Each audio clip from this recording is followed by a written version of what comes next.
This one's about saying no, because I think people don't do it enough, right? And I get it. We want to have nice relationships. We want to, please people perhaps, or, but saying no is just so important because it helps you put forward what your boundaries are, focus on what's important to you. You're actually going to be a lot more respected when you say no. Learn to say no in a respectful way, right? There's many different ways of saying no, and there's many different meanings to the word no. One client called it, we need to stop the black cap mentality. Black caps are the caps in London, and the mentality is they take everyone, right?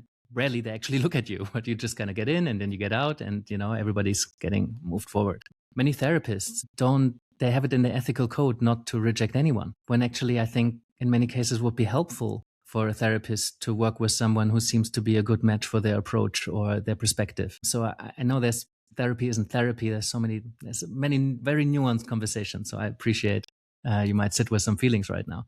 But I think it's really important that we know who our approach can be good for, who do we want to work with. And it's okay to make that decision about who would we like to help. Even though we could help someone doesn't necessarily mean we must, right? So having that feeling, you don't even need to know why. I believe you don't even know why you want to say no to this client. I think you getting a feeling that something's off here, or that something doesn't quite feel right, I think is enough. And I've had really good experiences with telling clients where I got that feeling that I can't quite put my finger on what this is.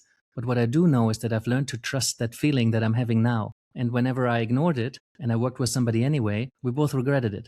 Maybe only one of us, but usually it's not good for the client if I ignore this feeling. So I'm not rejecting you. I'm doing you a favor so that you get to work with a person that's going to be a better fit.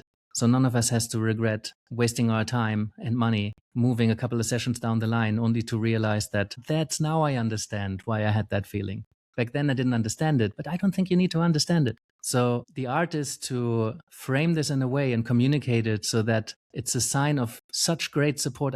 I want to support you so much that I'm willing to not work with you, rather than you're too broken or I'm not good enough. So this is a no, right? And when you work in partnership and that is part of a conversation and they generally trust your space and who you are, I think they will appreciate that you're stepping back and maybe helping them find the right kind of practitioner. Right? So say no more often is again and again, people have very, very good experiences with that.